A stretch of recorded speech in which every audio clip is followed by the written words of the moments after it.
Red states like Mississippi have laws that are referred to as fetal harm laws. And what they do is they go after women who give birth to stillborns or who have miscarriages, and they investigate that woman's past to see if there was ever any wrongdoing or drug use, and then they'll go ahead and prosecute that woman because they will immediately connect the drug use to the woman who miscarried that baby. Well, Renie Gibbs is one example of that. She gave birth to a stillborn prematurely back in 2006, and they immediately did a test on the baby to see if there were any drugs in the baby's system. And what they found was the autopsy test had turned up traces of cocaine byproduct in Samiya's blood. That was the name of the baby. And Hayne, who is the medical examiner in Mississippi, declared her death a homicide caused by cocaine toxicity. Now, that seems like a really, really big problem, right? So should a woman be prosecuted if she was using drugs while she was pregnant?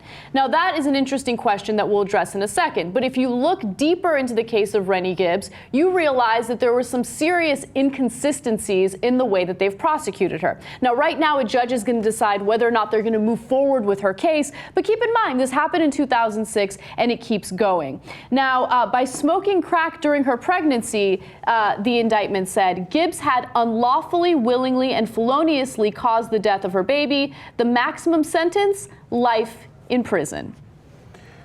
So they said that she had a depraved heart, and that's why it's considered murder. And obviously, when it's crack, it sounds so much more nefarious than cocaine, which is the same thing basically, but possibly intensified. So now you might think, okay, well, that sounds so irresponsible to do cocaine and whatever else she might have done during the pregnancy. I, of course, agree with you. We all agree with you. Don't do cocaine when you're pregnant. Now, whether you should prosecute her is a different story. Yes. Because think about the precedent that it sets.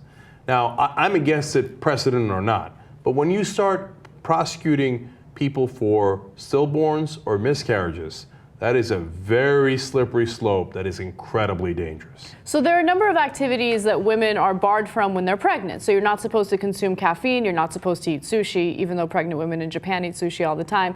You're not supposed to drink alcohol, obviously. And, you know, there are certain things that you can't dye your hair. That's supposed to be harmful to the fetus. But so anytime a woman has a miscarriage or a stillborn, are prosecutors immediately going to come in and start looking into her background and watching her under a microscope to see whether or not any of her behavior is worth prosecuting her for? And that's a really scary world to live in. But again, going back to Rennie Gibbs, the way that this medical examiner did things is very, very suspicious. So his name is Stephen Hayne. He was a medical examiner in Mississippi for decades. He's no longer working as the medical examiner. And here's some information about his past. At least 4 murder convictions based on Hayne's evidence, one involving an innocent man sentenced to death for killing a 3-year-old girl, have been overturned since 2007. So some of his evidence has been faulty. When it comes to autopsies performed by him, as many as 1,800 a year are done by him, but the National Association of Medical Examiners recommends that a single doctor conduct no more than 250. So he's churning these out, and obviously we've had huge issues with some of them. There was a guy on death row based on it, and it turned out it was wrong. He was going to be sentenced to death based on that wrong autopsy. So here's another big issue. He immediately tests the baby. He immediately tested the mother and said, oh, it's definitely the cocaine use. That's what led to her, or her being stillborn. Well, Hayne, they say, did not order tests to rule out infection or fetal abnormality, 2 common causes of stillbirth. So he immediately jumped to, oh, it was the drugs. And you would think, hey, you know what, if you're smoking crack cocaine, then obviously your baby's going to have problems. But there's actually no scientific consensus on that at the moment, and I didn't know that. I looked into it and I was pretty surprised. There was one researcher who said the following: there's no consistent association between cocaine use during pregnancy and serious fetal harms, birth defects, or serious long-term physical or developmental impairments. Look, you know, I don't think that cocaine makes a kid's head explode necessarily.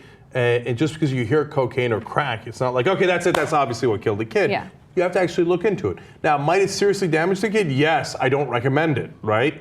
So, but if you're the doctor who's doing the autopsy, you might want to check out all of the possibilities, especially if you've gotten things unbelievably wrong in the past. but apparently not the case here. So now if you were thinking of, sentencing her to life, you might want to think about that again, given the new evidence. Right, absolutely. And again, it just goes back to the precedent that you mentioned. Right now, there are states like Indiana, for instance, that have similar laws on the books. There was a woman who was severely depressed, tried to commit suicide while she was pregnant, and then spent a year in prison because, she miscarried the baby. She drank poison. And that's like an example of where we're doing our own citizens wrong, because she obviously needs mental health care. She's depressed. She wasn't in the right state of mind. Throwing her in prison is not handling the situation appropriately. Dealing with people who are addicted to drugs this way is not handling the situation appropriately. Okay, now let's get to what they're eventually going to do. It's super obvious. Anytime you do a miscarriage, like Anna said in the beginning, and be like, wait, why did you do the miscarriage? Let's look into it. Now, I have someone I know that actually, and I can be honest with you, went skiing while she was pregnant. In my idea, was a bad idea, and she wound up miscarrying. And we all felt terrible about that. What are you going to do, put her in prison? Now, it is a bad idea, right? Mm-hmm. And so that's it. Okay, off to prison you go. Okay, how about if you tripped and fell down a flight of stairs? Well, you were negligent. What were you doing near those stairs? Okay, off you go to jail. Imagine how traumatic a miscarriage is, or having a stillborn kid, and then immediately the police come in and start questioning you. What did you do during the pregnancy? And you might go to jail. That's insanity. We can't have that. Are you really in favor of that? If you're a so-called pro-life woman, you really want them to investigate every single thing you ever did in a pregnancy, and if God forbid something ever went wrong, to haul your ass in for an investigation? You can't want that. That's madness. And by the way, if you're going to make the argument that, you know what, I'm pro-life, and yes, I do want that, keep in mind that in cases like this with Rennie Gibbs, the medical examiner did not do a thorough investigation. There was evidence indicating that she had blood clots at the time. The blood clots could have led to her, having a restricted flow of oxygen to the fetus, which would make a stillborn situation occur, right? That's incredibly plausible. They didn't even look into that. I mean, they had the evidence, but you think they're not going to assume you guilty? Oh, that kid is dead. Sorry. No. Okay, let's figure out how you killed it. That's exactly how this investigation went. Now, in this case with Gibbs, she was a 16-year-old black teen. So perhaps she didn't have a lot of presumptions on her side. But when they came for her, you didn't help her. When they come for you, what are you going to say? If you think they won't, you're not paying attention and you're crazy. This is one of the most dangerous precedents I've seen in a long, long time. And one final thing, it's a loophole to all those personhood bills that haven't passed. Personhood bills aren't passing, so we're going to do these fetal harm bills, or laws. They've already passed laws. That way, you grant a fetus the same constitutional rights as a human being. You can try someone for murder if they miscarry. And by the way, Republicans, how about you give a damn about them after they're born? So before they're born, you're all up in their business. Oh my God, it's a life. Afterwards, bootstraps. Get off of welfare, you bums. And as Rush Limbaugh said, well, if you're a hungry kid, why don't you go dive in a dumpster? That's literally what he said.